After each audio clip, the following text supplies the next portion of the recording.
Good evening, class. Welcome to our My English book, class 5.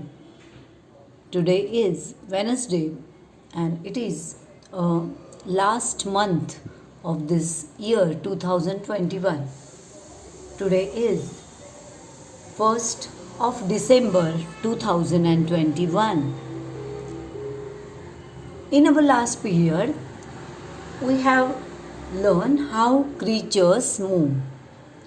Then we have done our activities one and many and the action words. Today we are going to prepare our next activities. This activity number 5. आज आपल्याला how creatures move या पोएमच्या खाली ज्या activities आहेत, activity 4पर्यंत आपण केलेल्या आहेत. आज आपण ॲक्टिव्हिटी नंबर 5 and 6 करणार आहोत आणि मग आपण पुढे जाणार आहोत. आता बघून घेऊया की ॲक्टिव्हिटी 5 कशी करायची आहे. Try to make as many meaningful sentences as possible using the table below. या टेबलचा वापर करून आपल्याला वाक्य बनवायची आहेत. किती वाक्य बनवायची आहेत हे मी तुम्हाला सांगेनच. आधी आपण पाहूया की वाक्य कशी बनवायची. तुम्हाला होमवर्कमध्ये आज हे करायचं आहे. ॲक्टिव्हिटी नंबर 5 आणि ॲक्टिव्हिटी नंबर 6 करायची. काय आहे table? First column rain, stone, a river, the wind, boats, clouds, smoke. 7 words in all. सगळ्याचे अर्थ तुम्हाला माहीत असतील. पाऊस, एक दगड, एक नदी, वारा, बोटी, ढग आणि धूर किंवा धूरच म्हणूया आपण त्याला. Okay. Now these are action words. Okay, what are these? These are action words and you can call them verbs also. Verbs काय आहेत किंवा ॲक्शन्स काय आहेत ते आपण बघूया. फॉल्स, पडतो, रोल्स, गडगडत खाली येतो, रन्स, धावतो, ब्लोज, वाहतो. या ठिकाणी ब्लोज म्हणजे एखाद्या वायुरूप पदार्थ जर वाहत असेल, उडत असेल तर आपण त्याला ब्लोज म्हणतो. मग तो वारा असेल, धूर असेल, ढग असेल तर आपण त्याला ब्लोज म्हणतो. आणि जर पाणी किंवा नदी वाहत असेल तर आपण त्याला फ्लोज म्हणतो. म्हणजे बीच्या जागी फक्त एफ असतो. फ्लोज आणि ब्लोजमध्ये हा फरक आहे. द्रवरूप पदार्थ फ्लोज आणि वायुरूप पदार्थ ब्लोज. वाहतो, फ्लाईज, उडतो. सेल, तरंगतात पाण्यावर किंवा हवेवर, त्याला सेल म्हणतात. फ्लोट म्हणजे सुद्धा पाण्यावर तरंगणे. सिंक्स, बुडतो. रायझेस, वर येतो किंवा उंच होत जातो किंवा वर येतो, उगवतो. स्प्रेड्स म्हणजे पसरतो. आता हे किती वर्ड्स आहेत?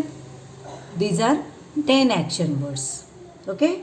इथे 7 होते, इथे 10 ॲक्शन वर्ड्स. हे 7 जे आहेत हे आपण म्हणूया सब्जेक्ट्स आहेत. या वाक्यांमधले हे मूळ असे कर्ते असतील. आता नेक्स्ट हे सगळे प्रेपोजिशन्स आहेत. फ्रॉम, च्याकडून, च्यामधून, च्यापासून. डाऊन, खाली. टू, च्याकडे. इन, च्या आत. ऑन, च्या वर. अक्रॉस, च्या पलीकडे. अप, वर.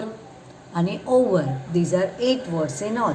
अप म्हणजे वर, ओव्हर म्हणजे वर. मागे मी एकदा तुम्हाला सांगितलं होतं की एखादी गोष्ट वर असेल, वरून असेल, पण स्पर्श न करता वरून असेल तर आपण तिथे ओव्हर हे प्रिपोजिशन वापरतो. Last column the sky, the hill, the sea, the river, the ground, the bottom of the sea. 6 words in all, 6 phrases in all. आभाळ, टेकडी, समुद्र, नदी, जमीन आणि समुद्राच्या तळाशी. बॉटमचा अर्थ होतो तळ. बॉटम ऑफ द सी म्हणजे समुद्राच्या तळाशी.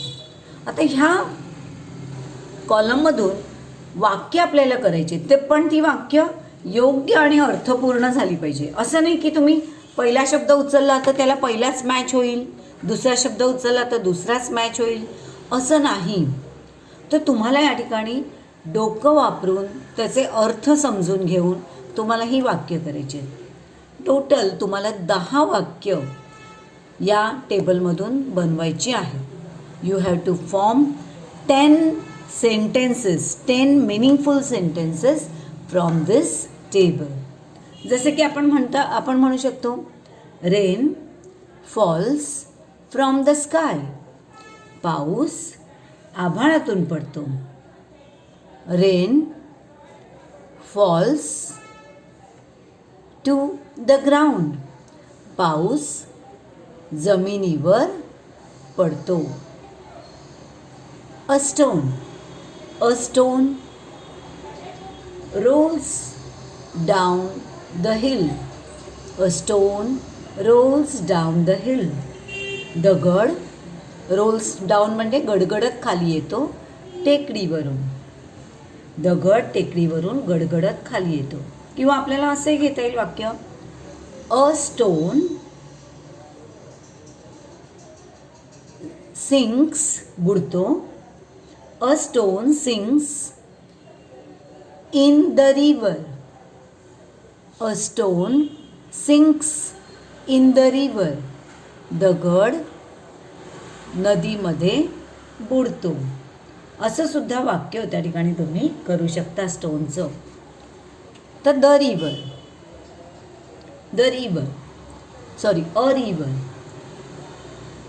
River runs to the sea. नदी समुद्राकडे, समुद्राच्या दिशेने धावते. A river runs to the sea. नदी समुद्राच्या दिशेने धावते. किंवा असं पण आपल्याला म्हणता येईल, नदी टेकडीवरून पण धावत असते. अ रिव्हर रन्स, पण टेकडीवरून ती खाली येते, त्यामुळे a river runs down the hill. A river runs down the hill. नदी टेकडीवरून खाली येते. आता द विंड वारा. The wind blows across the sea. The sea. The wind blows. वाऱ्याचं वाहन आहे, त्याला ब्लोज म्हणतात. वारा वाहतो. The wind blows across the sea. वारा समुद्रापल्याड वाहतो. समुद्राच्या पलीकडेही वाहत जातो. समुद्रावरून वाहतो असं म्हटलं तरी चालेल. The wind blows to the sea असं पण करू शकता तुम्ही. वारा समुद्राच्या दिशेने वाहतो. बोट्स होड्या. बोट्स सेल म्हणजे तरंगतात. बोटी तरंगतात. Boats sail on the river. Boats sail on the river. बोटी नदीवर तरंगत राहतात. क्लाउड्स किंवा बोट्सचं आपल्याला आणखी असं पण वाक्य करता येऊ शकतं पहा. बोट्स सिंक बुडतात. Sink down.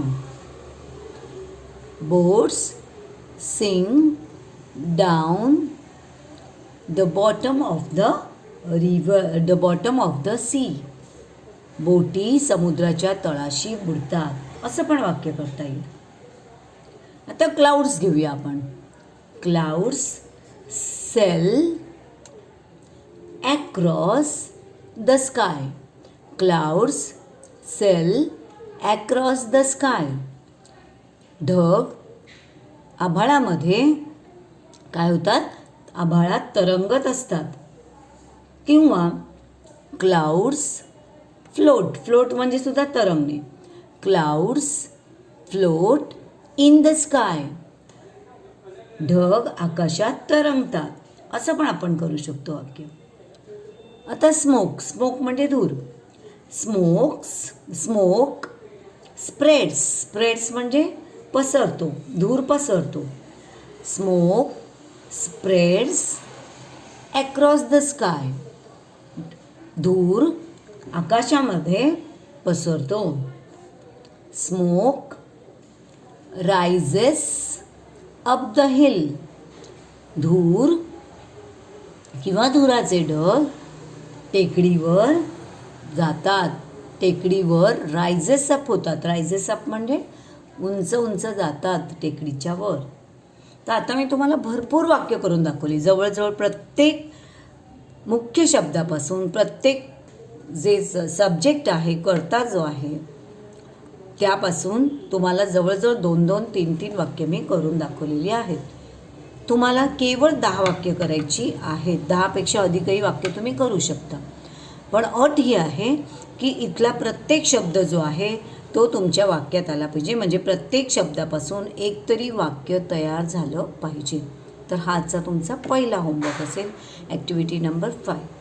तुम्हाला हे टेबल लिहायची तशी आवश्यकता नाही. तुम्ही डायरेक्ट आकडे टाकून वाक्य लिहिली तरी चालतील. आता तुम्हाला ॲक्टिव्हिटी नंबर 6 करायची. Read the following words at a glance and complete the phrase. या शब्दांपासून आपल्याला फ्रेज करायची. जसे की ॲट, नियर, ॲट म्हणजे च्या कडे, नियर म्हणजे च्या जवळ, बिहाइंड च्या मागे, इन फ्रंट ऑफ च्या समोर, ऑन द लेफ्ट ऑफ डावीकडे, ऑन द राईट ऑफ उजवीकडे, आणि नेक्स्ट टू म्हणजे च्या बाजूला. तुम्हाला आठवत असेल मागे आपण टोपी आणि उंदीर, cap and hat and Mouse, या हॅट अँड रॅट या धड्यामध्ये आपण ह्या सगळ्या फ्रेजेस शिकलेलो आहोत. हे सगळे प्रेपोजिशन शिकलेलो आहोत. आज आपण त्याचे फ्रेजेस करणार आहोत. जसे की ॲट तुम्ही करू शकता, at the door, at the window, at the building, असं करू शकता. Near, near the school, near the hospital, near the shop, near the building. Behind, behind the hill, behind the tree, behind the building, behind my house, behind the door, असं करू शकता. In front of, एवढंच करायचं आहे तुम्हाला. Phrase करायची आहे फक्त, शब्दसमूह. इन फ्रंट ऑफ च्या समोर, in front of my house, in front of the door, in front of the screen, in front of computer. On the left of डावीकडे, on the left of the table, on the left of my house, on the left of the building, on the left of my school, on the right of उजवीकडे, on the right of the cupboard, on the right of my book, on the right of TV, on the right of the door, असे वाक्य तुम्ही करू शकता. Next to म्हणजे च्या पुढे, च्या बाजूला असं पण म्हणता येतं. च्या पुढे किंवा च्या बाजूला. Next to our class, next to Ajay, next to the door. अशा प्रकारे तुम्हाला या फ्रेजेस करायचे आहेत. प्रत्येकाच्या 2 फ्रेजेस तुम्हाला करायचे आहेत. म्हणजे ॲट लिहिलं तर ॲटपासून तयार होणाऱ्या 2 फ्रेजेस, नियरच्या 2 फ्रेजेस, बिहाइंडच्या 2 फ्रेजेस, अशा प्रत्येकाच्या 2-2 फ्रेजेस तुम्हाला करायचे आहेत. आता पुढचा भाग आहे आपला हा आहे लोकेशन गेम्स. लोकेशन गेम्स म्हणजे कोण कुठे बसलं आहे ते जागा सांगायची. बाळांनो, सध्या कोविड-19च्या प्रादुर्भावामुळे तुम्ही आणि मी आपण समोरासमोर नाही, आपली शाळा भरू शकत नाही आहे. अन्यथा आपण हा गेम नक्कीच वर्गात खेळलो असतो. पण हा गेम कसा खेळला जावा याची एक छानशी क्लिप मी तुम्हाला पाठवणार आहे, ती तुम्ही पाहायची. आणि आता आपण पुढच्या पेजकडे वळूया. मध्ये आपण एक प्रोजेक्टचा जो भाग आहे तो स्किप केला आहे सध्या, आणि आपण पुढील पेज नंबर 52 कडे वळतो आहे. 52 चं नाव आहे शेप्स अँड मॅप्स. शेप्स म्हणजे आकार आणि मॅप्स म्हणजे नकाशे. शेप्स हा काय प्रकार आहे, तर शेप्स म्हणजे विविध आकार. आता मी तुम्हाला इथे एक चार्ट दाखवते जो मी तुमच्यासाठी बनवला आणि याचा फोटो मी तुम्हाला पाठवणार आहे. तुम्हाला हा चार्ट असाच्या असा करायचा आहे. तुमच्याकडे रंग नसतील तर तुम्ही पेन्सिल आणि पेनाचा वापर करून हा चार्ट करू शकता. I have drawn here some shapes. Okay, shapes name in Marathi.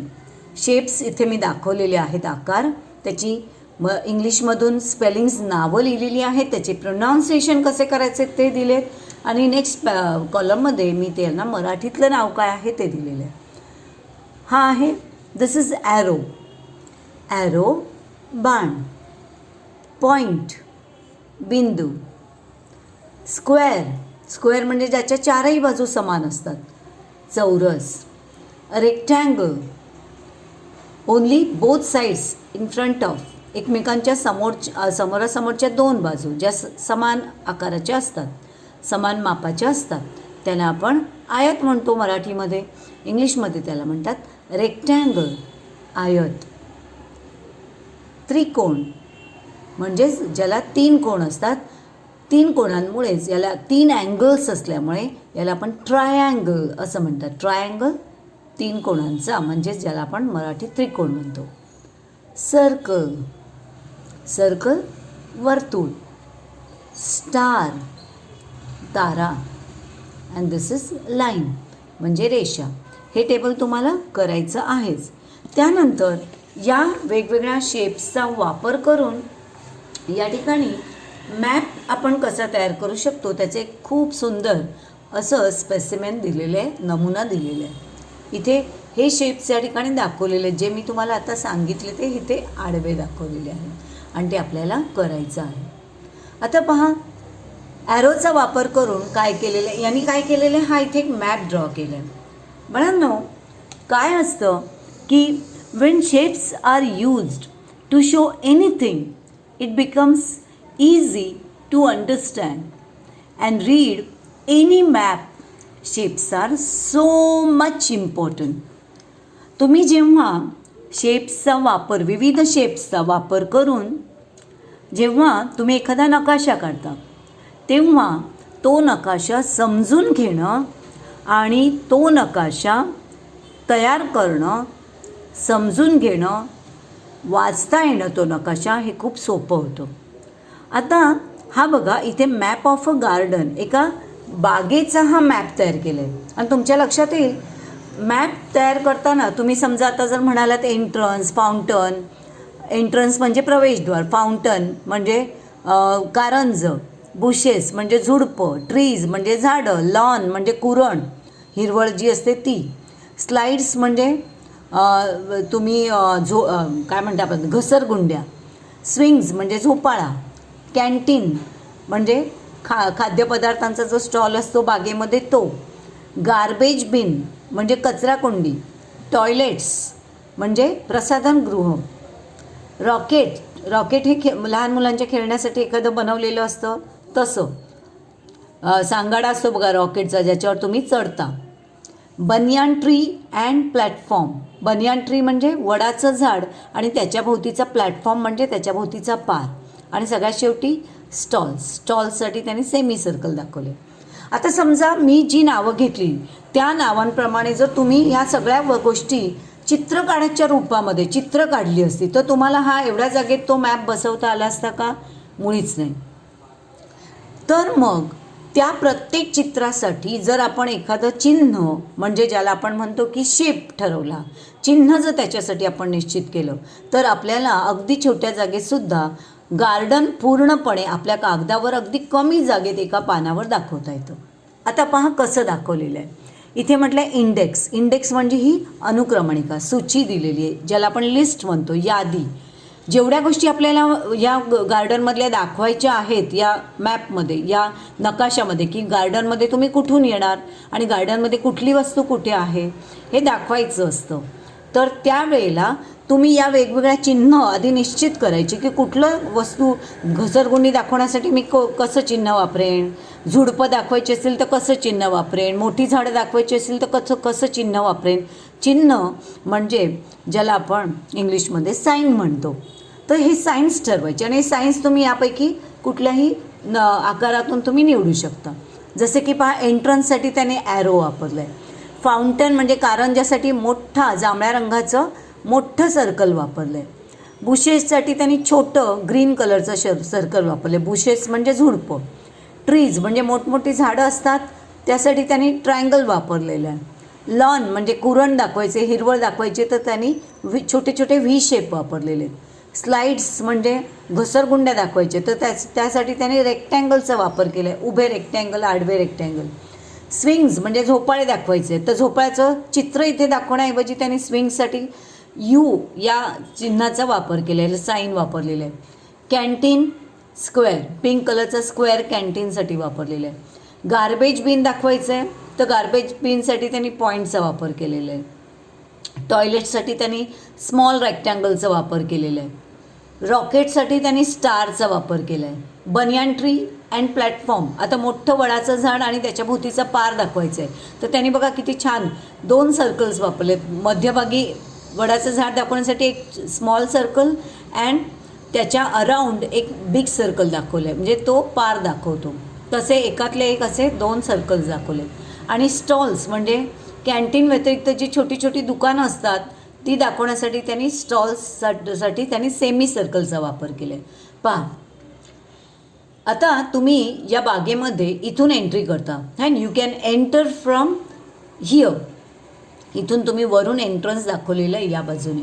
Okay, एंट्रन्सच्या अगदी एंट्रन्स दाखवल्यानंतर पहा इथे कसं दाखवलेलं आहे.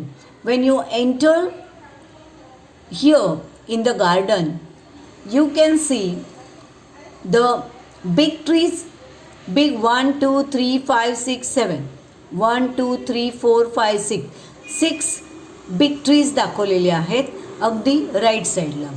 बरोबर, लेफ्ट साईडला या ठिकाणी अगेन 6 ट्रीज, राईट साईडला 6, लेफ्ट साईडला 6, बॅक साईडला 1 2 3 4 big trees and in front of that there are again 4 trees, big trees. Then where is fountain? Here. Fountain is in the middle of the garden. There is only 1 fountain in the garden. गार्डनमध्ये एकमेव कारंजा आहे आणि ते मिडलला आहे गार्डनच्या. Where are the bushes? Here. Here are 2 bushes between the 2 trees. 2 मोठ्या मोठ्या झाडांच्या मध्ये 2 बुशेस दाखवलेले आहेत, 2 बुशेस दाखवलेले. Here are also 5 bushes and 5 bushes. Here in the middle, मध्यभागी इथे त्यांनी बुशेस दाखवलेले. इथे सुद्धा त्यांनी बुशेस दाखवले. झुडपं कुठे आहेत ते आपल्याला दिसतात. नाव ट्रीज आपण पाहिले कुठे आहेत. लॉन कुठे आहे? कुरण कुठे आहे? हिरवळ. Here you can see here. Here is lawn. इथे हिरवळ दाखवलेली आहे. Okay, then slides. स्लाइड्स कुठे आहेत? या ठिकाणी. इथे तुम्हाला 4 स्लाइड्स दिसत आहेत. मग हा मॅप बघून अगदी तुम्ही स्लाइड्स कुठे आहेत ते शोधून त्या ठिकाणी खेळायला जाऊ शकता. स्विंग, झोपाळे किती आहेत? Here are swings 1 2 3 4 5. 5 swings are here and 4 slides are here. Canteen. Where is canteen? Here. There is only one canteen in front of the opposite of the entrance. एंट्रन्सच्या अगदी समोरच्या बाजूला in the corner there is a canteen. एकमेव canteen त्या बागेतला आहे, ते अगदी एंट्रन्सच्या बरोबर समोरच्या दिशेला आहे. Okay, garbage bins. Here are 2 garbage bins. Near the canteen there is a garbage bin and here is another garbage bin at the next corner. Then toilet. Where is the toilet? There is only 1 toilet. Where it is? It is next to the canteen. एकच toilet आहे आणि तो next to the canteen म्हणजे कॅन्टीनच्या बाजूला आहे. नाव where is rocket? To play for playing to play you can exercise on this rocket. Now there is only one rocket in this garden and it is here. What is the symbol for the rocket? Symbol is star. Sign is star. Symbol किंवा sign म्हणजे चिन्ह. Now banyan tree and platform. Where is banyan tree? Here. Beside the entrance there is a banyan tree at the corner, at the left corner, and there is platform around the banyan tree. There is only one banyan tree and one platform around the banyan tree. And here are the stalls. Here are 6 stalls near the entrance. या एंट्रन्सच्या अगदी जवळ तुम्हाला 6 stalls दिसतील. And what is the symbols for the stalls? Here is semi circle. नाव बघा, आता तुमच्या लक्षात आलं असेल की एखाद्या गोष्टीचा मॅप तुम्हाला दाखवायचं, एखादी गोष्ट कुठे काय आहे दाखवायचं असेल तर तुम्ही अशा प्रकारे चिन्हांच्या रूपामध्ये आधी सूची लेफ्ट साईडला तयार करायची, डाव्या बाजूला तयार करायची. याला इंडेक्स म्हणतो आपण इंग्लिशमध्ये. आणि त्या सूचीमध्ये तुम्ही यापैकी कुठलीही चिन्ह वापरा, ती लहान मोठी अशा स्वरूपात वापरा किंवा विविध रंगांमध्ये वापरा. आणि ते चिन्ह तुम्ही कशासाठी वापरताय? तर प्रवेशद्वारासाठी का कारंजासाठी वापरताय, का मोठ्या झाडांसाठी वापरताय, का घसरगुंडी झोपाळ्यासाठी वापरताय, ती नावं बाजूला लिहा. म्हणजे प्रत्येक चिन्ह काय दाखवत आहे ते तुम्हाला त्या ठिकाणी सांगता आलं पाहिजे. आणि मग त्या सगळ्या गोष्टींचा वापर करून तुम्ही या ठिकाणी मॅप तयार करू शकता. मुलांनो, आय होप की तुम्हाला लक्षात आलं असेल की मॅप कसा तयार करतात. तर तुम्हाला तुमच्या वहीमध्ये हा असा सुंदरचा मॅपसुद्धा तयार करायचा आहे. आणि हा जो मॅप आहे हा तुमच्याकडे रंग असतील तर रंगांच्या रूपात तयार करा. मॅपसोबत हा इंडेक्स पण तुम्हाला तयार करायचा आहे असाच. आणि त्यानंतर आपला होमवर्क म्हणून याच्या पुढे आणखी एका पेजवर हा मॅप एका पेजवर करायचं आहे. या पेजवर दुसरं आणखी काहीच करायचं नाही. आणि वर मॅप ऑफ अ गार्डन लिहायचं. आणि त्याच्या खाली तुम्हाला your classroom, your house, your school, your any garden, any town इतके तुम्हाला मॅप ड्रॉ करायला सांगितले आहेत. पण घाबरून जाऊ नका. तुम्हाला होमवर्क म्हणून आज हा मॅप ड्रॉ करून झाला की युअर हाऊस, तुमचं घर तुम्हाला काय करायचं आहे, घराचा नकाशा तुम्हाला असा काढायचा आहे. आणि तिथे लिहायचं map of my house. Map of my house. Map of my house लिहून तुम्हाला काय करायचं आहे, अशी आधी यादी तयार करायची की तुम्ही त्या मॅपमध्ये तुमच्या घराच्या मॅपमध्ये काय काय मुख्य गोष्टी दाखवणार आहात आणि त्यासाठी कुठलं चिन्ह वापरणार आहात. त्या चिन्ह आधी करा. म्हणजे समजा घराचा दरवाजा, मग त्याच्यासाठी कुठलं चिन्ह वापरणार आहात. खिडकी असेल तर त्यासाठी कुठलं चिन्ह वापरणार आहात. त्यानंतर हॉल किंवा बेडरूम किंवा किचन असेल तर त्यासाठी कुठलं चिन्ह. त्यानंतर किचन प्लॅटफॉर्म म्हणजे ओटा, तर त्यासाठी कुठलं चिन्ह. टी व्ही किंवा फ्रीज यासाठी कुठले चिन्ह वापरणार आहात. टॉयलेट, बेसिन यासाठी कुठलं चिन्ह वापरणार आहात.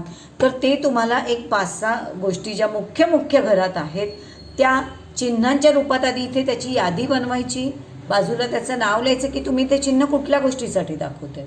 आणि मग तुमच्या घराचा नकाशा तुम्हाला तयार करायचा आहे. तो तयार करताना तुम्ही एंट्रन्सपासून सुरुवात करणार आहात, प्रवेशद्वारापासून. आणि मग दरवाजातून आत प्रवेश केल्यावर कुठली गोष्ट कुठल्या बाजूला आहे, डाव्या बाजूला काय आहे, उजव्या बाजूला काय आहे, समोरच्या बाजूला काय आहे, हे तुम्हाला काय करायचं आहे हे त्या मॅपमध्ये दाखवायचं आहे. तर अशा प्रकारे आज आपण शेप्स अँड मॅप्स हा भाग पाहिलेला आहे. तर I repeat the homework again. तुम्हाला मी होमवर्क पुन्हा एकदा रिपीट करून सांगते. तुम्हाला पेज नंबर 48 वरचे activity number 5 and activity number 6 करायचे. ॲक्टिव्हिटी 5मधून तुम्हाला 10 सेंटेन्सेस बनवायचे आहेत. ॲक्टिव्हिटी 6मधून तुम्हाला 2 फ्रेजेस फॉर इच वर्ड, प्रत्येक वर्डपासून 2-2 फ्रेजेस करायचे आहेत. 1 2 3 4 5 6 7 म्हणजे 7 प्रेपोजिशन्स आहेत. तुम्हाला 7 दुने 14, 7 × 2 तुम्हाला 14 फ्रेजेस बनवायच्या आहेत. ह्या 2 ॲक्टिव्हिटीज झाल्या की तुम्ही पेज नंबर 52कडे येणार आहात. त्यामध्ये तुम्हाला हे शेप्स दाखवायचे आहेत. त्याचं टेबल मी तुम्हाला पाठवते, ते तुम्हाला करायचं आहे. त्यानंतर हा मॅप जो आहे तो तुम्हाला ड्रॉ करायचा आहे इंडेक्ससहित. आणि हे झाल्यानंतर तुमच्या घराचा एक मॅप नेक्स्ट पेजवर तुम्हाला करायचा आहे. याच्याच खाली तुमच्या घराचा मॅप करायचा नाही. हा सुटसुटीत एका पेजवर करायचा आणि नेक्स्ट पेजवर तुमच्या घराचा, स्वतःच्या घराचा मॅप तुम्ही तयार करा. मग ते घर तुमचं ठाण्यातलं घर असू दे किंवा तुमच्या गावात तुम्ही जर गावात राहत असाल तर तुम्ही you can draw a map of your village house. तुमच्या गावातल्या घराचा सुद्धा तुम्ही मॅप करू शकता. तर त्यामध्ये तुम्ही वरांडा, बाहेरचा वरांडा असेल तर पडवी असेल तर ती दाखवू शकता, बॅकग्राऊंड दाखवू शकता, तुलसी दाखवू शकता. पण त्यासाठी वेगवेगळ्या चिन्हांचा वापर करा. परत एकदा लक्षात ठेवा, तुम्ही जो मॅप ड्रॉ करणार आहात त्याच्यात चित्र काढायची नाही आहेत आपल्या घरातल्या वस्तूंची.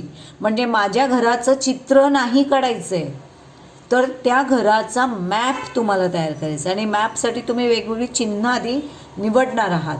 ती चिन्ह निवडून त्याची यादी तयार करणार आहात आणि त्या यादीमध्ये तुम्ही काय काय दाखवणार आहात ते आधी दाखवा, चिन्ह दाखवा, त्या चिन्हाचं नाव काय ते सांगा आणि मगच ती चिन्ह योग्य जागी ठेवून त्या ठिकाणी तुमच्या घराचा मॅप तुम्हाला ड्रॉ करून आज तुम्हाला हा होमवर्क करून पाठवायचा आहे. तर बाळांनो, आजचा हा भाग तुम्हाला समजला असेल. I hope you understand today's how to draw maps.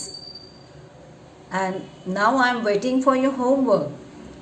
Stay at home, stay fit, stay healthy, and take care. Goodbye.